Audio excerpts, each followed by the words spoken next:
Dear students, जैसा कि आप जानते हैं, पहला जो मेरा वीडियो था वर्कशॉप टेक्नोलॉजी का, उसमें हमने वर्कशॉप टेक्नोलॉजी के बारे में जाना था। इसके अलावा वर्कशॉप टेक्नोलॉजी के पश्चात हमने जाना था कि मैन्युफैक्चरिंग प्रोसेस क्या होता है, और मैन्युफैक्चरिंग प्रोसेस के जो फंडामेंटल 5 घटक हैं उनके बारे में हमने जाना था, 5 M's के नाम से जिनको जाना जाता है। आज हम उत्पादन प्रक्रमों का वर्गीकरण देखेंगे कि किस प्रकार से हम वर्गीकरण कर सकते हैं उत्पादन प्रक्रमों का, यानी कि classification of manufacturing processes.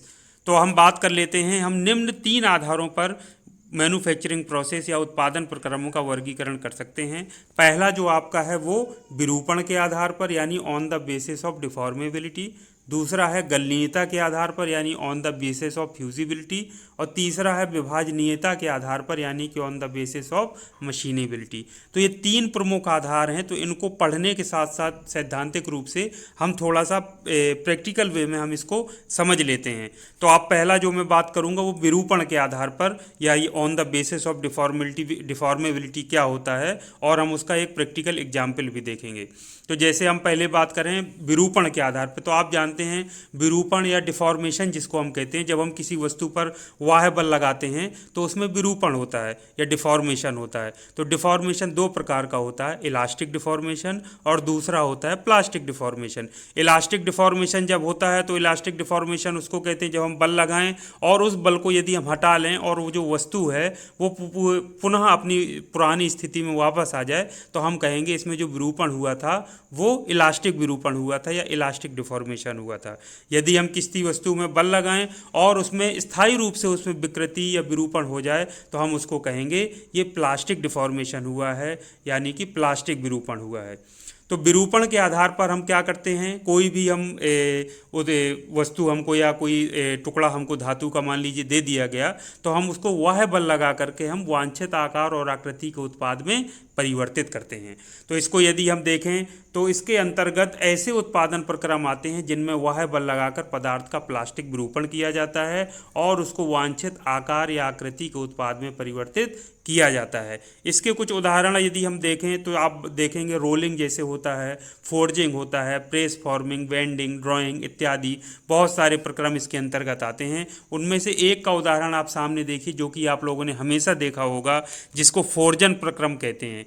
Foreign में क्या होता है, आपने लोहारी प्रक्रम देखा होगा, जो लोहार होते हैं तो वो क्या करते हैं, उनके पास भट्टी होती है, उसमें धातु का टुकड़ा आप ले जाते हैं, उसको गर्म करते हैं और उसको एनविल या निहाई पर रखकर उसको हथौड़े से पीटते हैं और पीट करके वांछित आकार और आकृति का उत्पाद तैयार करते हैं। तो आप इसमें देखिए कि विरूपण के आधार पर हम इसको वर्गीकरण कर रहे हैं, यानी ये उत्पादन प्रक्रम की एक तकनीक है जिसमें हम वह बल लगा करके उसका प्लास्टिक विरूपण करते हैं और वांछित आकार और आकृति के उत्पाद में परिवर्तित कर लेते हैं। तो यहाँ अब अगर आप ध्यान से देखें तो इसमें एक धातु का टुकड़ा रहा होगा, तो हमको ये घोड़े की नाल बनाना है। तो धातु के टुकड़े को गर्म किया भट्टी में, उसके बाद क्या हुआ, निहाई पर रख करके चिमटी से पकड़ के रखा और हथौड़े से, ये देखिए हथौड़ा रखा है, उसको पीटा जाता है।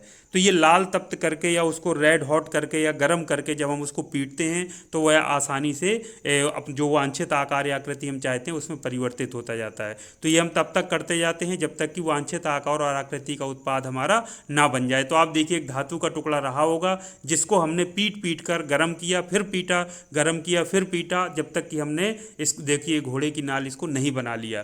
तो इसमें जो हमारा मेन फैक्टर है वो क्या है, वह बल है जिसको हम लगा रहे हैं और वांछित आकार और आकृति के उत्पाद में परिवर्तित कर रहे हैं। और इसमें विरूपण किस तरह का हो रहा है, डिफॉर्मेशन, प्लास्टिक डिफॉर्मेशन, यानी कि प्लास्टिक विरूपण इसमें हो रहा है।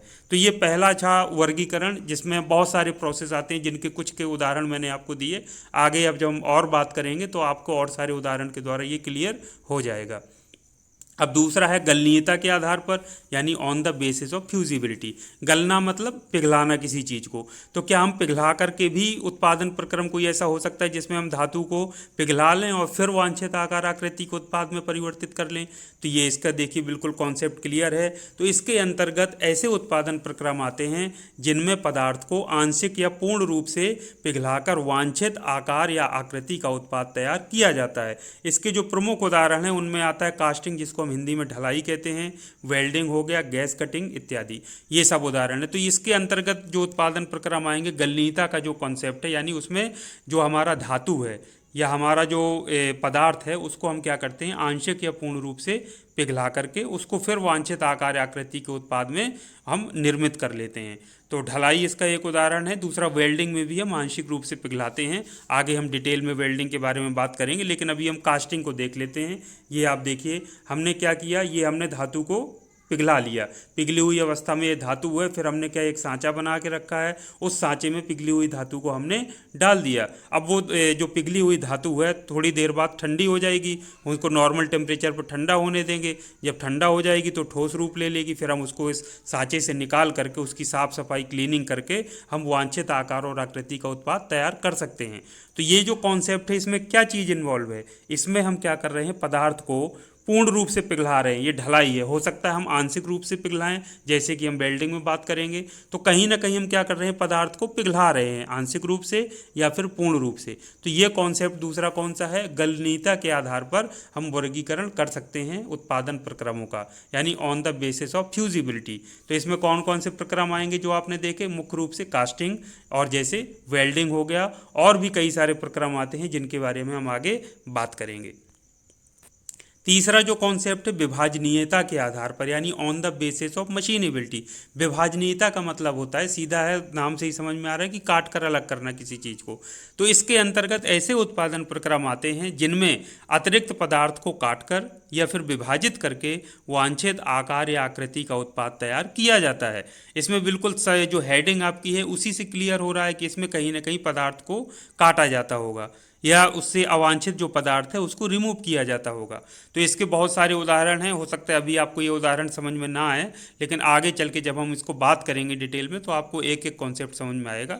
इसमें प्रमुख रूप से है जैसे टर्निंग, यानी लेथ मशीन में जो हम ऑपरेशन करते हैं उसको टर्निंग कहते हैं। शेपिंग हो गया, प्लेनिंग हो गया, स्लॉटिंग हो गया, milling, drilling, boring, broaching, hobbing, grinding, lapping, honing, super finishing operation इत्यादि।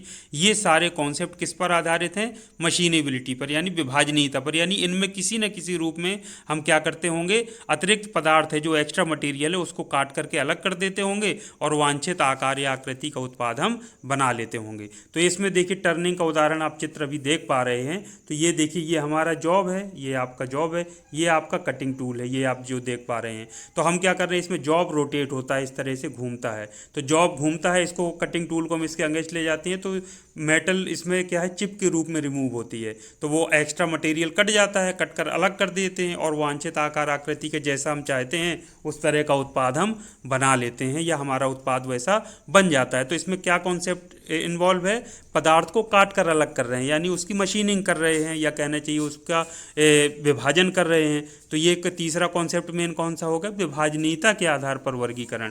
तो विभाजनीयता के आधार पर भी हम उत्पादन प्रक्रमों का वर्गीकरण कर सकते हैं और उसमें कौन कौन से प्रक्रम आते हैं ये भी आपने उसमें देखा।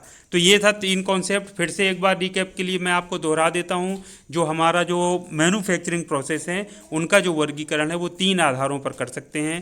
पहला है आपका विरूपण के आधार पर, दूसरा है आपका गलनीयता के आधार पर, और तीसरा है आपका विभाजनीयता के आधार पर। यानी विभाजनीयता के आधार पर मतलब पदार्थ को विभाजित करना या रिमूव करना एक्स्ट्रा मटेरियल को काटकर। गलनीयता में क्या करते हैं, पदार्थ को पिघला करके आंशिक या पूर्ण रूप से वांछित आकार या आकृति का उत्पाद तैयार करते हैं। और जो विरूपण वाला कॉन्सेप्ट है, विरूपण के आधार पर उसमें वह बल लगा करके हम क्या करते हैं, पदार्थ में स्थायी विरूपण यानी कि प्लास्टिक डिफॉर्मेशन करते हैं। तो बिल्कुल सिंपल कॉन्सेप्ट है, इसको माइंड में आप बैठा लीजिए। ये हमेशा के लिए आपको कॉन्सेप्ट याद हो जाना चाहिए। उठते बैठते जब भी आपसे कोई पूछे आपको इसको बता देना चाहिए। तो आज के लिए इतना काफ़ी है। इसके कंटिन्यू नेक्स्ट हम सिलेबस को कंटिन्यू रखेंगे और नेक्स्ट वीडियो में आगे जो भी आपका सिलेबस में है उसके बारे में हम बात करेंगे। तो आज के लिए इतना काफ़ी है। Thank you very much. आपका दिन शुभ हो।